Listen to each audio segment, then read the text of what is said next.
talk about travel nurse contracts. So let's get right into it. Britt, you actually can do like the next two slides. Okay, perfect. Yeah. I'm actually going to go back a little bit, guys. So sorry, I did not introduce myself or Trusted before we started. For those of you all who are unfamiliar with Trusted, we place travel nurses and allied healthcare professionals in all 50 states. We also have a wealth of resources from blogs to events like these to in-person events, and our community just waiting for you to ask questions and to really get the lay of the land of traveling, of the lifestyle, and just being a nurse or an allied healthcare professional in general. So make sure you check out all of our resources and stay tuned for our live events this year.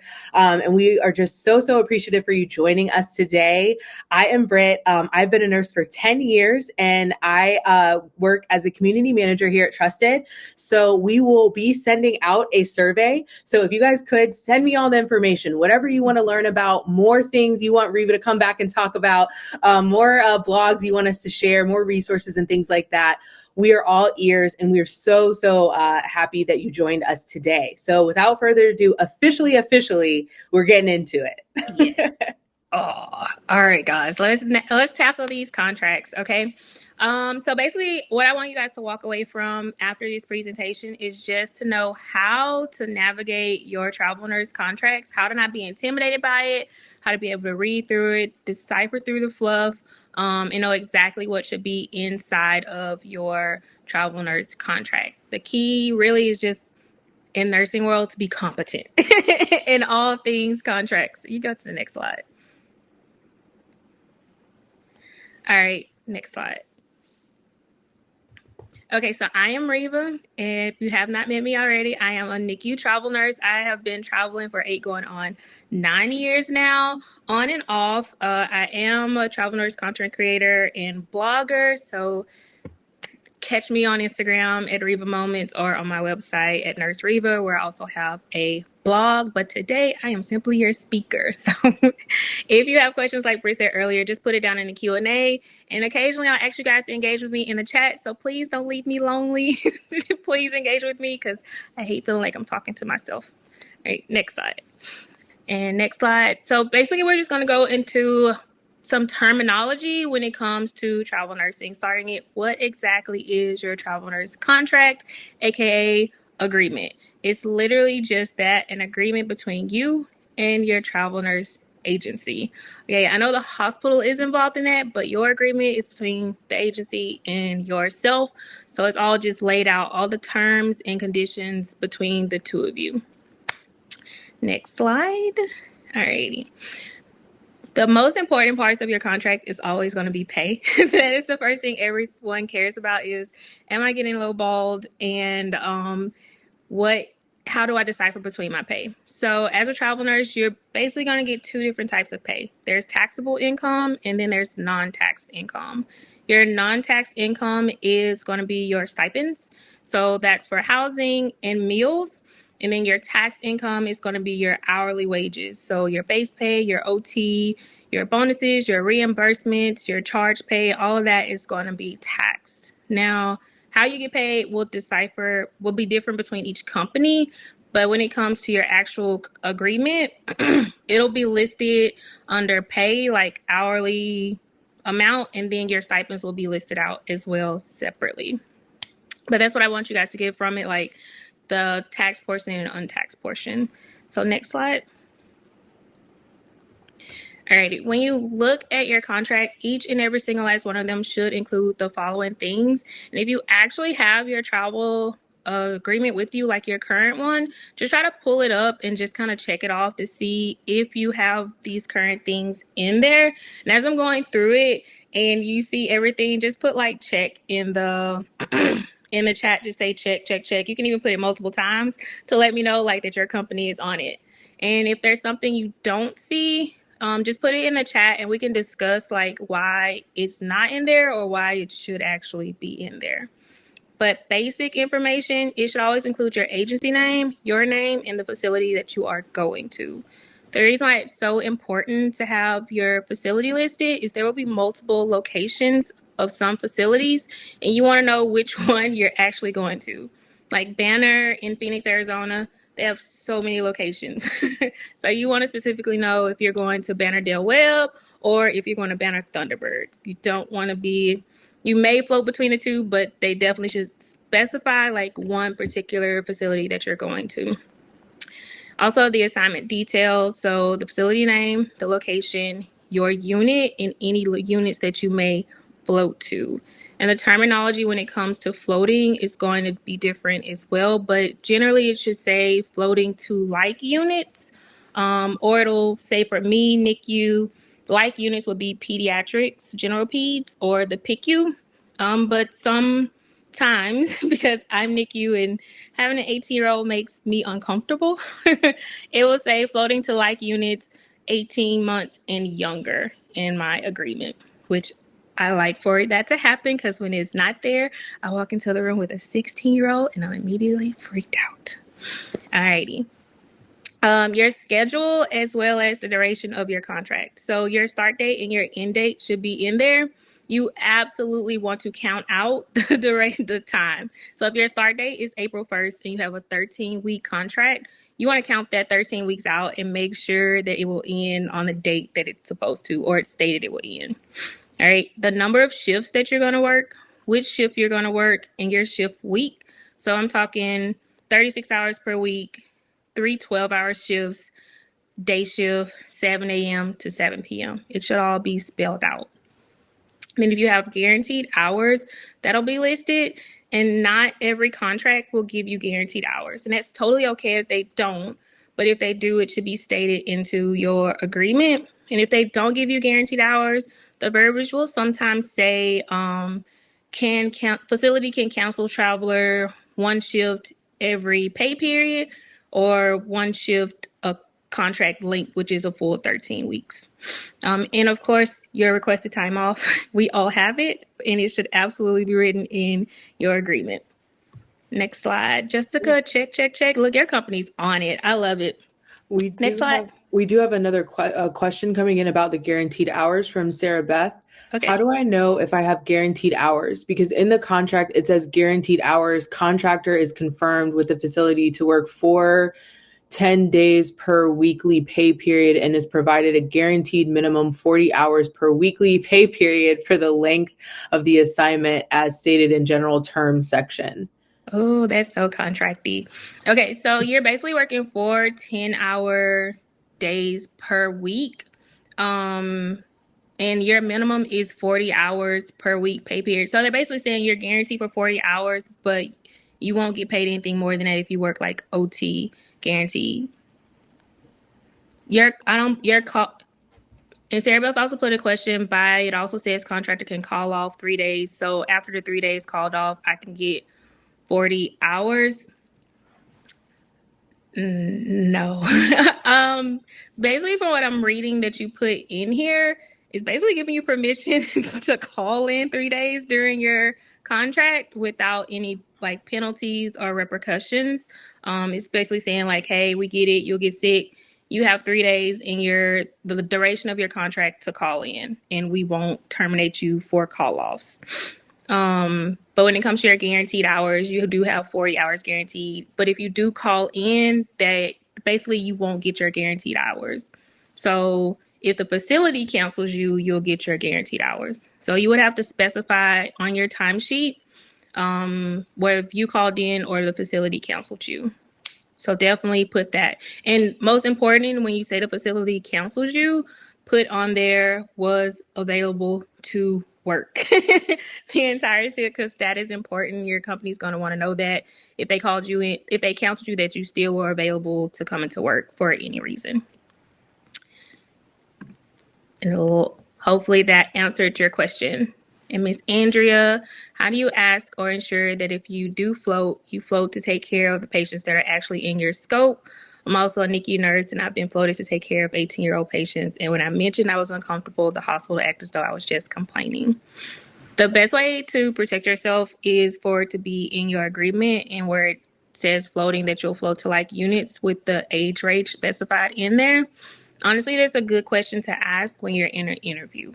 With the hiring manager, just ask them, hey, do you guys float into what units and what age range will I get when I float. That way they're very upfront with you about their float policy. My last assignment, I was in the same situation. I had 18-year-olds with no orientation, and it was very uncomfortable.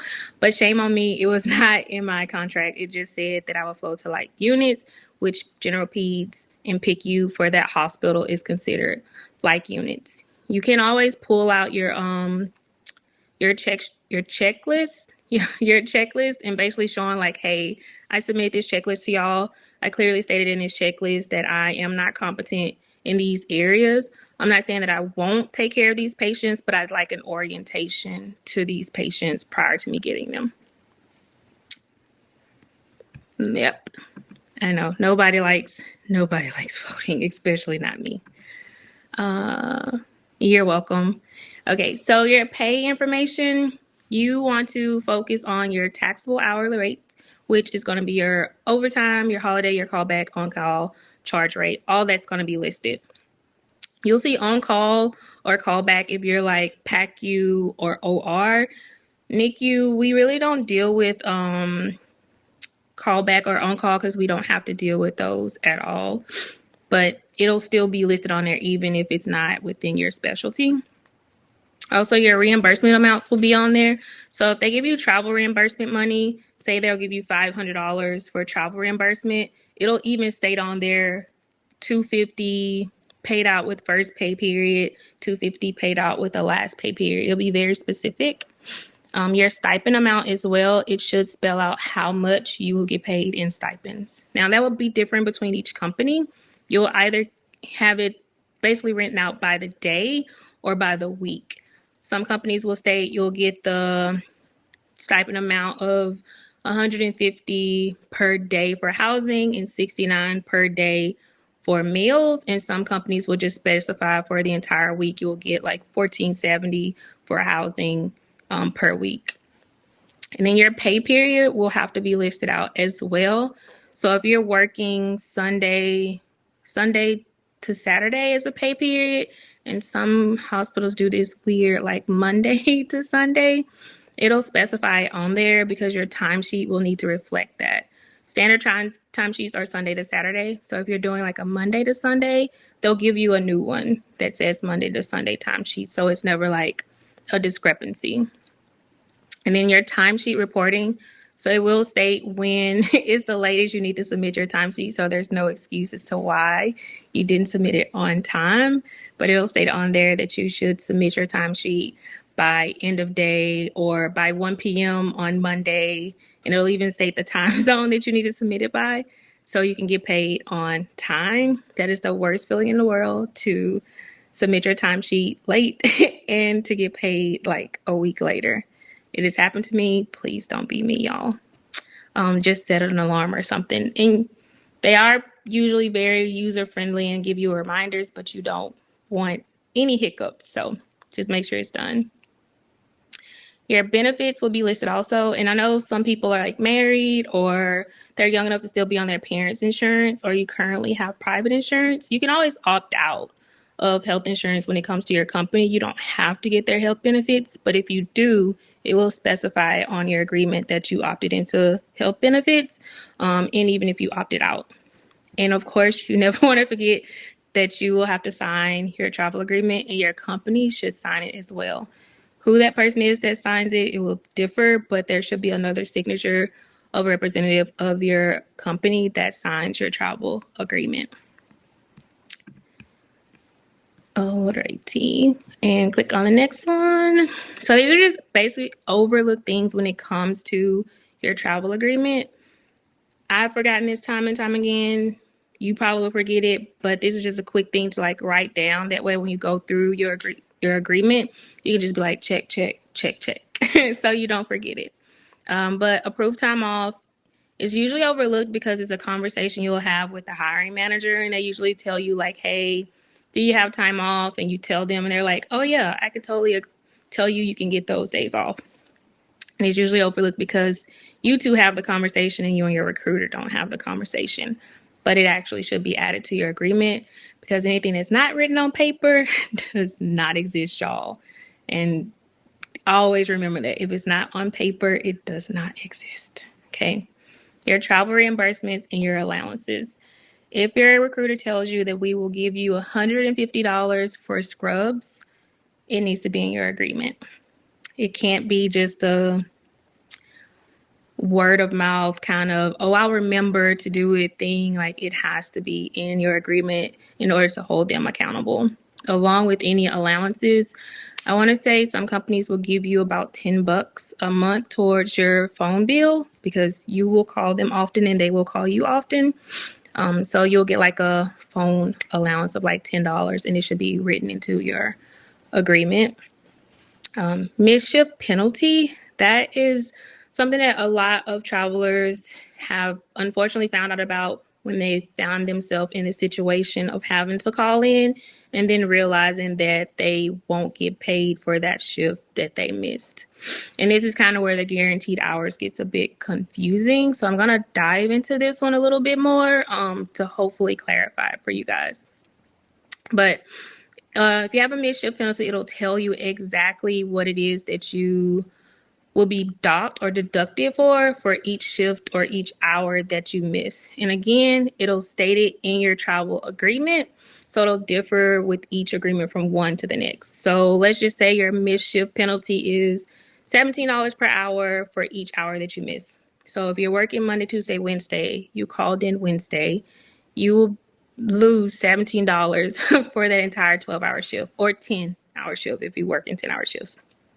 You should still receive your stipend, but you won't receive you'll still receive your stipend and technically portions of your guarantee, but you'll miss out on $17 per hour. So if you're making $45 per hour, subtract 17 from that, and that's how much you'll get paid.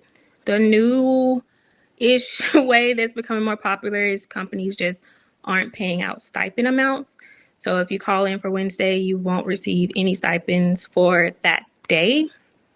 And technically, you won't receive your hourly because you did not work that day as well.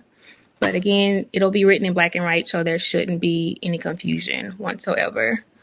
Just going to stop for a quick second because I noticed a message from Janique. I've been told the relocation lessens your travel pay package. Do you know anything about this? So anything that you're getting paid for is coming from your bill rate. So how your bill rate is broken down is going to be based off of how your recruiter or your company chooses to break it down. So technically, yeah, it'll lower it. But as to how much, it'll just vary depending on what the bill rate is. So there's always one big pie when it comes into it. So let's just say, for example's purposes, your company's going to take 25% of that pie. You have 75% left to be broken up however need fit to make you happy. So if you want like travel money to get there and back, then just know like that'll take up about 5% of that pie and you still have however much left to split up the way you want it to. But if you want to see a higher hourly rate, then you may just be like, hey, I don't really need this relocation or travel money. I'd rather see my hourly more. And your recruiter should be able to explain that to you in more detail. But that's basically how they get those numbers and how they're able to just play with those numbers. Cancellation policies. Everybody hates to get canceled, but let's be real, it happens.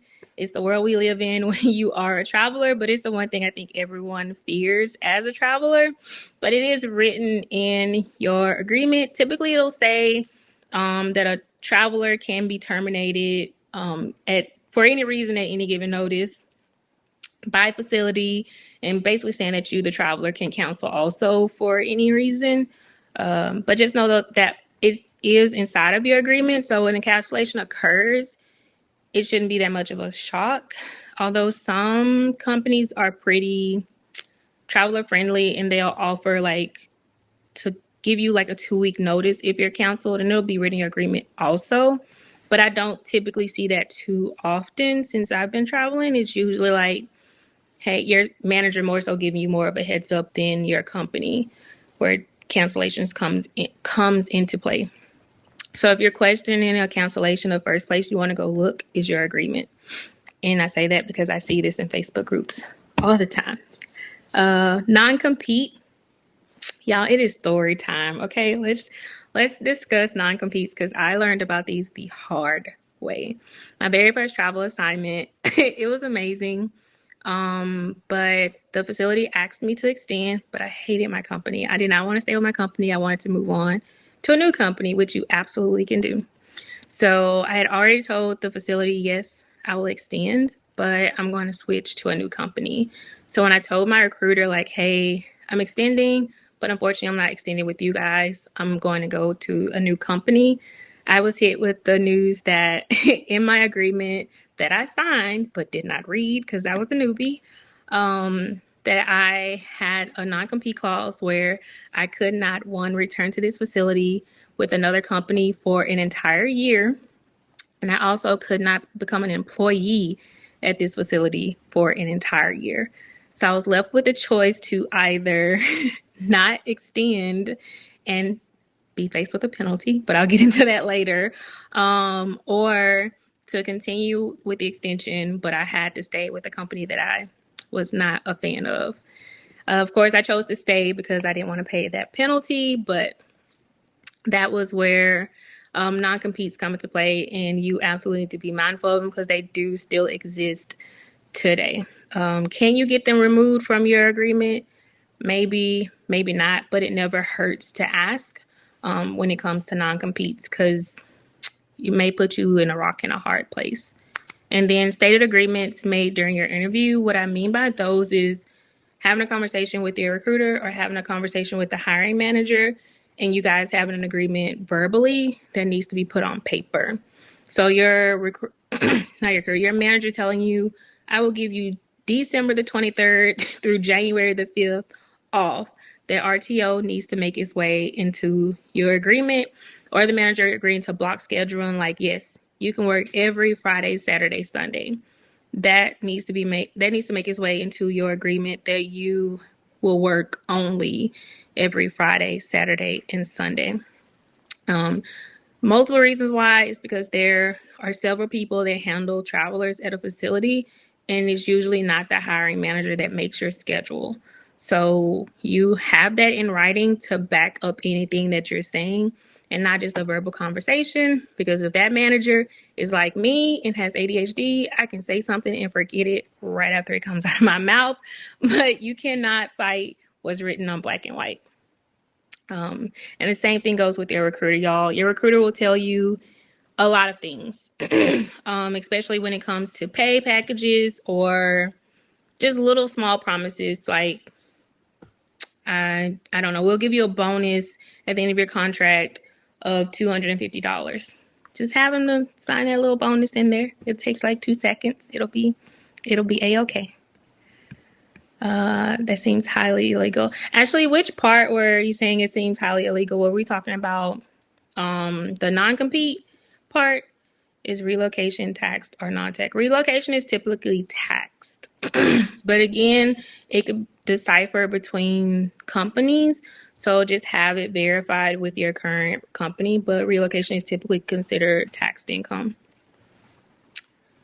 I want to say actually saying the non-compete seems illegal. And just to put it out there have been fights in courts for non-competes in the nurses' favor. It won in the nurses' favor because it's kind of like sucking up your opportunities for employment because you're a traveler. No keeping stipends if you call out sick or if there's RTO in your contract. Is it illegal? It's not illegal, but there is verbiage that says it shouldn't be allowed. So, yeah. Not fun, but you can fight it. Just put it that way. Let's go over some do's and don'ts when it comes to your contracts, and let's start with the do's. So first up, you want to make sure that you read your contract in its entirety. You do not want to be like newbie Travel Reva, who did not read her contract, just took everything that her recruiter said is golden and signed her life away. You want to go through it. Don't even do playback speed of 2x, one exit, and read it word for word until you understand every single portion of it. If you do not understand it, have someone to clarify it. And if you don't trust your recruiter to clarify it, then you need a new recruiter. Okay. Next one. Make sure that your conversations matches the contract. It's just me going back into anything that was said verbally needs to be written out in black and white. Someone can say, trust me all day, I'll make sure that this happens, but we all get amnesia. It's just a part of being human. But once it's on paper, you can never forget it because it's right there in front of you. All right. You keep copies of all of your contracts in any communications, meaning emails, especially when it's discussing anything that's important. Technology is great when it works. So it is amazing that companies have portals that has your contract in it to house it for whenever you need it. But we all see website crash all the time. So I always like to just save a copy either to my phone or to my computer. That way I always have like a copy, or you can print it and keep a physical copy. That's even better. But I always make sure I have a copy and it's not just hanging out in the portal somewhere because you never know what will happen with technology. And let's talk about don'ts when it comes to your travel agreements. I put saying y'all. Don't sign any contract that you do not understand or any of the terms that you do not understand. Ask for clarification. There is no such thing as a dumb question. Okay, this is this is really, really important because this is technically a legally binding document, and they'll hold you to a lot of things that's in there. So if you're agreeing to something, but you don't actually want to, just ask them to change it. And it is okay to tell them like, hey, I don't 100% agree with everything in this. If we cannot come to an agreement to change it, then I'm just going to have to walk away. That's a personal decision you want to make yourself, but that option is always there for you. But never sign anything that you don't understand or you don't agree to. You don't want to ignore any red flags in your contracts. And by red flags, I mean those non-compete clauses. It can put you into a very tight spot.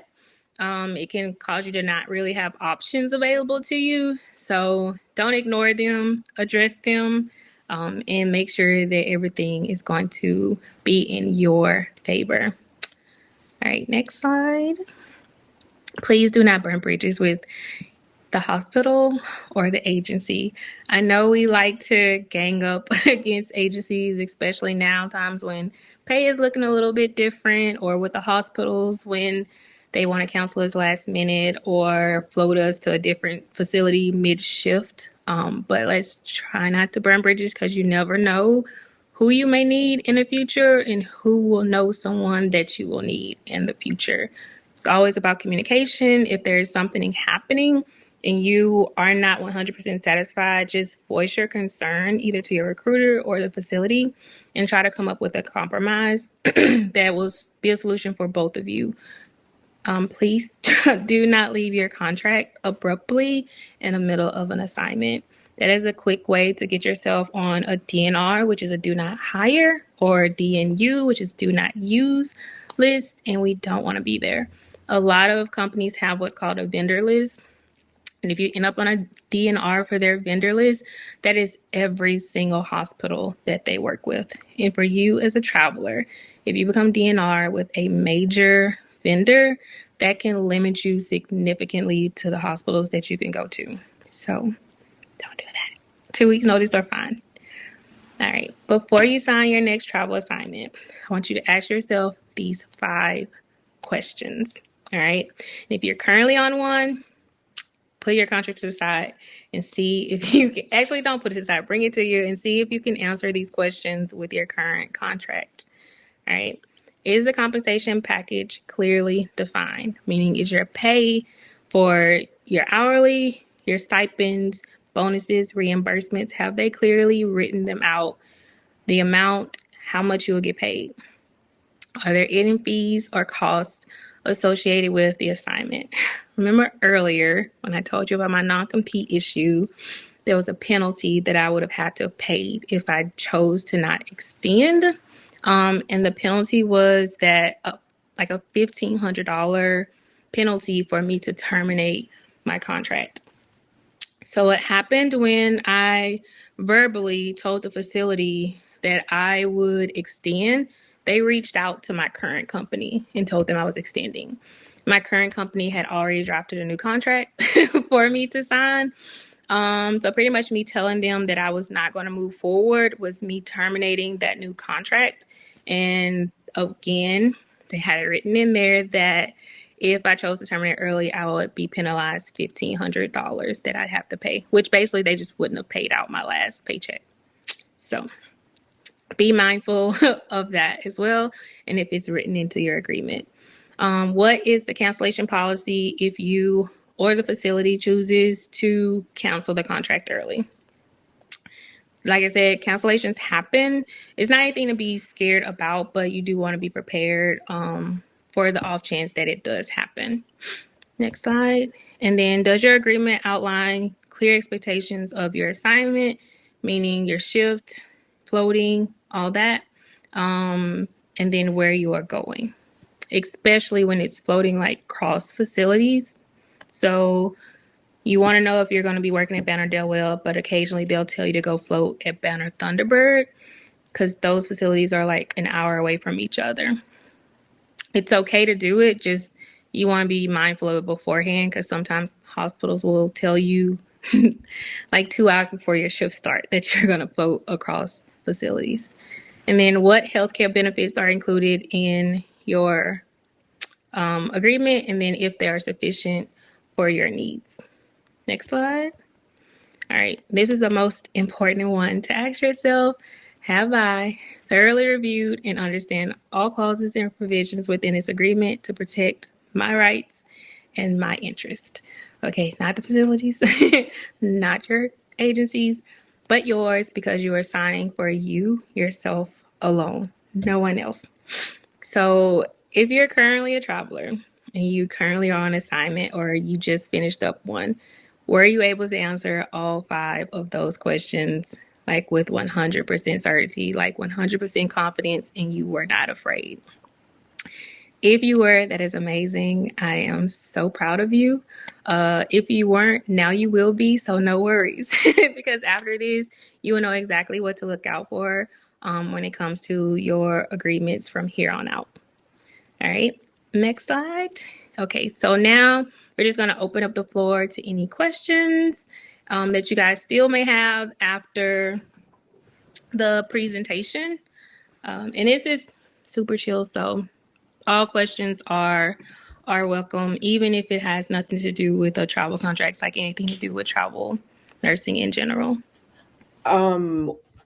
Drop those in the chat, and then I do have a few from the when everybody signed in and checked in with the form, so I'll get those open while you guys are jotting yours down, even if it's like travel nursing, whatnot. But I did want to go back to one of the questions that you had about relocation and lessening your travel pay. I did just want to provide clarity in regards to Trusted. So Trusted actually does not take any money from you. We do not take money. Obviously, we have bill rates and all that kind of stuff. But the little extras that a lot of companies tend to give with like travel reimbursements or relocations and things like that, Trusted is different in that, and we don't take any of those monies. We give you all of your money up front. So when you go to your matches page and you see all of, the pay packages and stuff, that's exactly what you're going to get. We're not holding any money to give you extra money for traveling or anything like that. So we don't have to go back and forth and negotiate because we're literally giving you the most amount we can. Granted, if you see a pay package that's higher somewhere, we will do our best to advocate for you and get you what you need and what you deserve. But with those extra little kind of things that you were asking about before, I did just want to clarify Trusted is a little bit different in that aspect. So yeah, that's just my little tidbit for Trusted.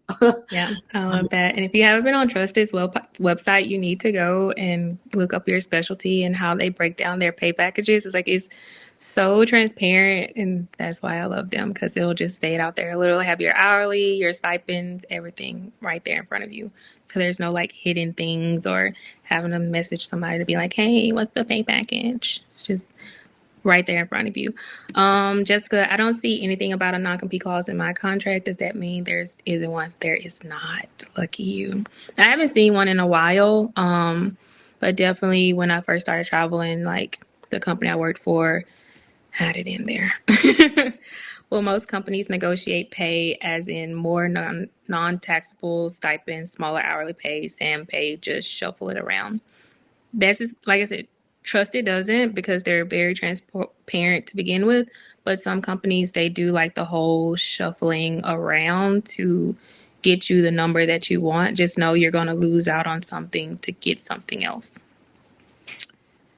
Unfortunately, well, not unfortunately, but it could work for some, but it may not work for others. But if you want higher hourly, they may not be able to max out your stipend to give you a higher hourly. And when I'm talking about stipends, I forgot to mention this to y'all.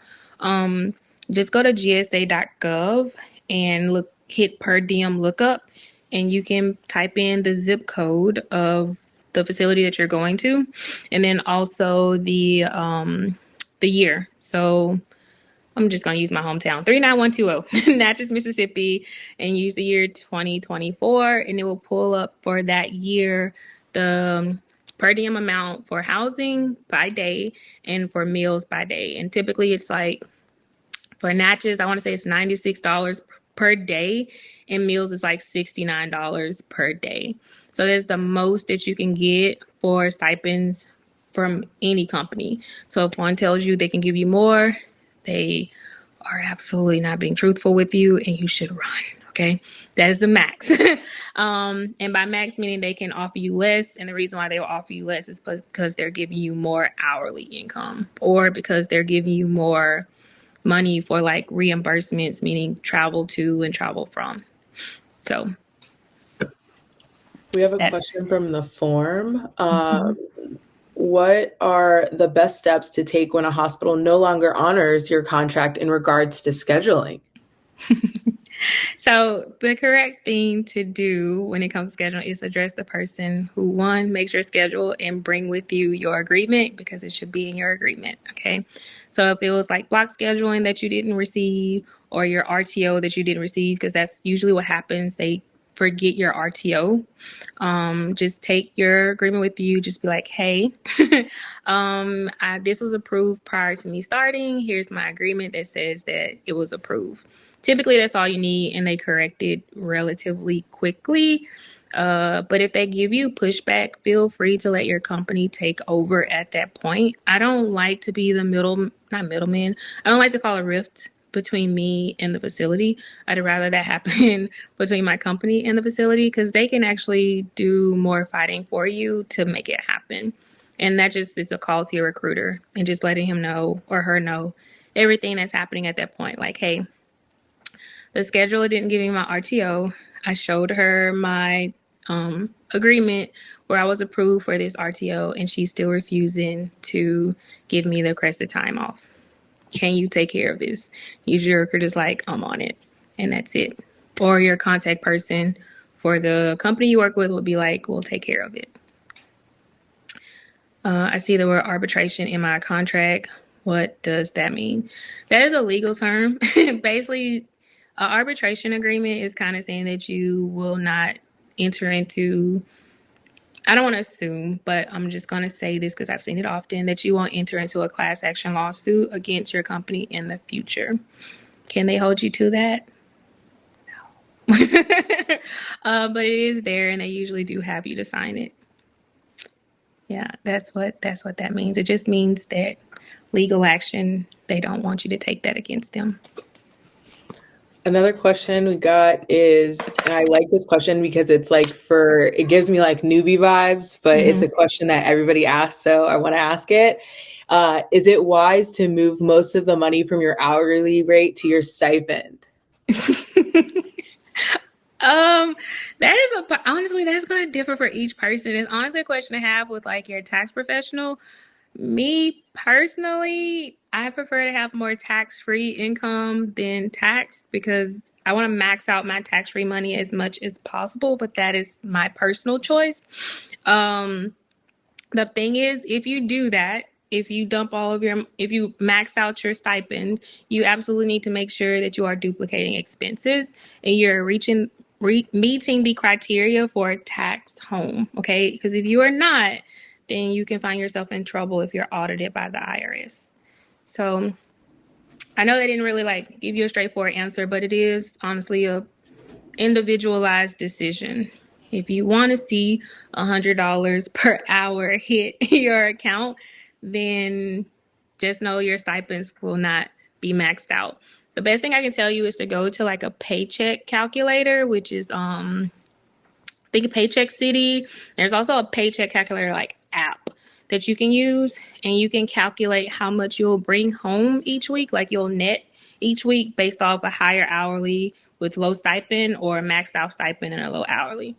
And whatever number makes you happy, go with it. And just to also plug, we just did a tax event with a travel tax expert. So happy to also send that as a resource as well. We have a ton of taxing resources because, as Reva mentioned, use a tax professional with those questions, use a financial advisor or a professional in those questions because each person is different. And we never want to give advice and we are not qualified to give. But I always like to ask those types of questions because it is a common question that people ask. So don't feel like it's a silly question because it's a great question, but it does depend on each person. It will. Shelly says, I have a great relationship with the first hospital I worked with and have been asked to return. They are always very short on nurses travelers. I'm considering reaching out to see if they would consider a shorter contract, for example, 10 or 11 weeks. Is that something that can be done? Absolutely. I do that all the time. My last assignment, my extension, I asked for 8 weeks and I was only going to agree to 8 weeks. And they were fine with the 8 weeks. It wasn't that big of a deal at all. You can even ask for as short as 4 weeks or 1 week. If you know you're going to come back, they know you'll return eventually in the future. So they usually just tell you like, yeah, we'll give you a shorter contract terms. But just know your pay may change. I should put that out there. Shorter weeks means less hours to spread out. So your hourly will likely go down with less weeks. Dip, dip, dip. So fun, yay, and kind of boo, no. We have a few more questions. If you guys have any other ones, feel free to keep jotting them in. But nonetheless, I'm going to keep asking these. These are like personal ones, so I kind of like them a little bit. I'm going to kind of, let's see. What is the best state to travel and why? Oh, for me? Personal. Okay. That's personal. I'm going to answer this one for me. California is the best state, and I'm going to tell you why. California has mandated nursing ratios, so you cannot receive any patients over their state mandate. You get mandated breaks, and I should say this at unionized hospitals. I should add that tidbit in there. You get you get mandated breaks. And by breaks, I mean you can get like 245s, you can get 230s, you'll get 230s and 215s. It is different depending on the union contract, but you get breaks with a break relief nurse, like a nurse coming up and tapping on the shoulder and saying, hey, it's your break time. I'm taking over your assignment. Whatever you have due, meds, feedings, anything, I am going to do it while you are gone so you don't have to think about patient care on your break time. Okay. And then the pay. Nothing matches California pay. Nothing comes close to California pay. So for me, it's always going to be California. You can't beat the fact that you have the beach and mountains and desert right here in one state within like hours of each other. Where else are you going to get that? Nowhere. So I California 100% is. agree. Gotta agree with that one. You do what's best for you for sure, but like I agree. Yeah. You That's gotta also go why I where you never left. want.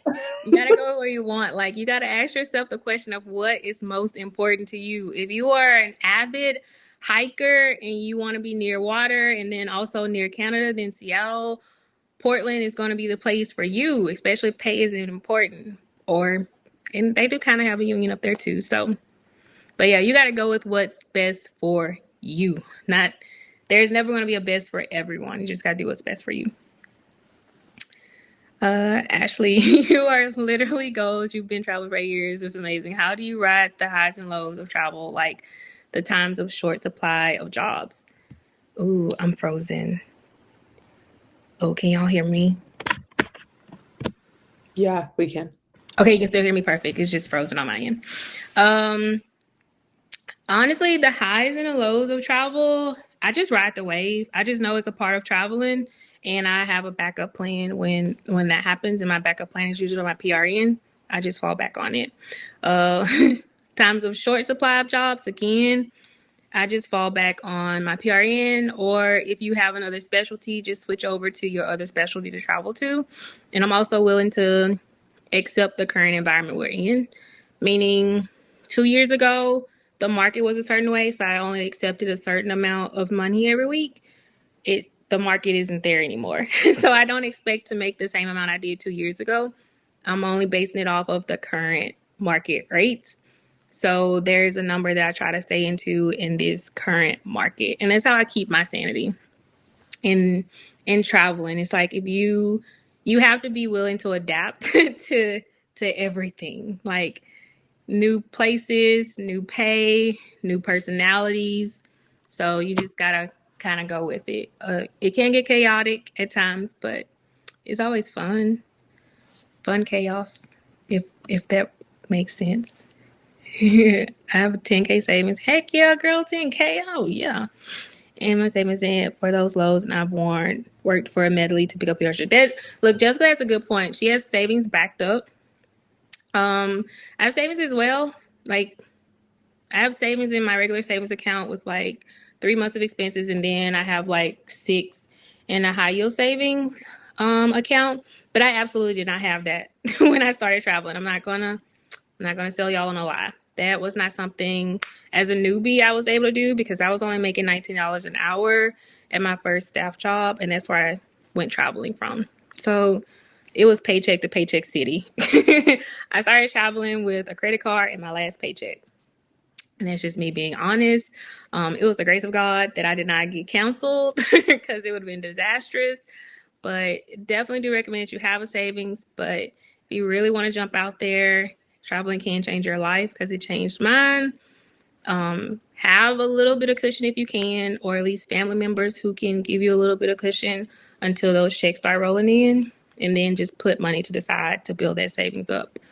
Because the last thing you want to do is just blow through all your money and then something happens like you can't land a contract like right after you're done, and then you put yourself in a hole. Like I don't want that for any of y'all. Yeah. There was another one.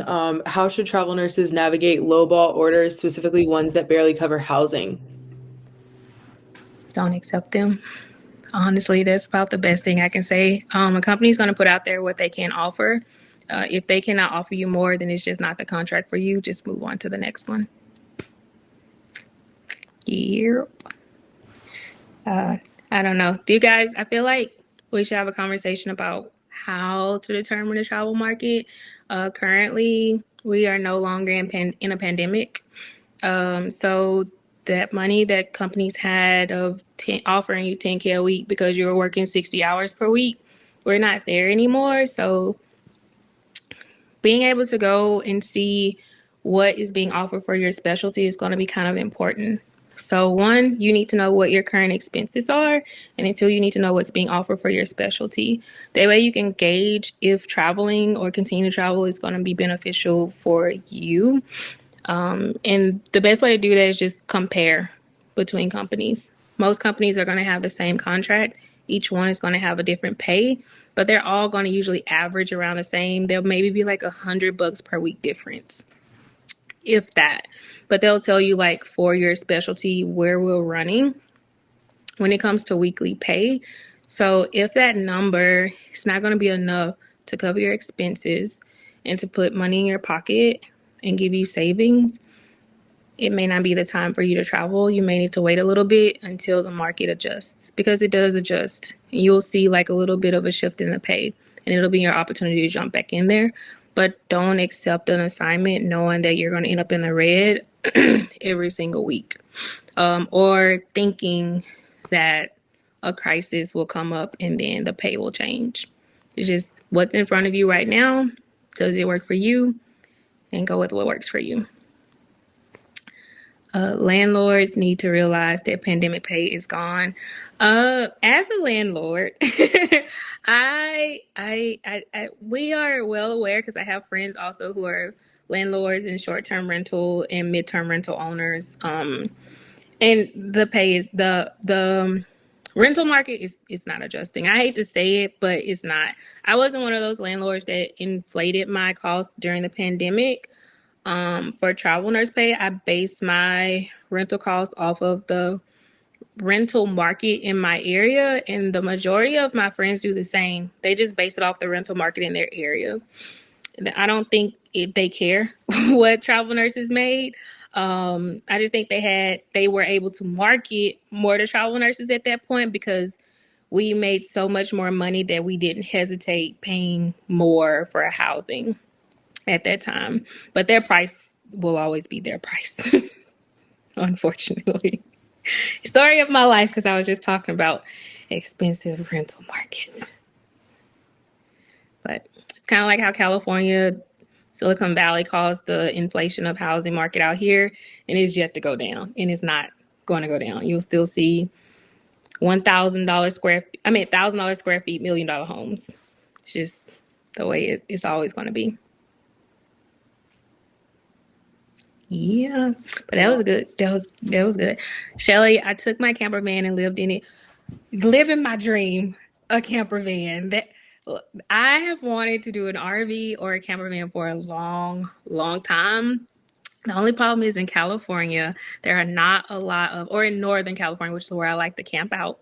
There are not a lot of like options for a camper van. Well, I shouldn't say camper van, an RV to like be parked. You're limited, and it's usually like far out of the city.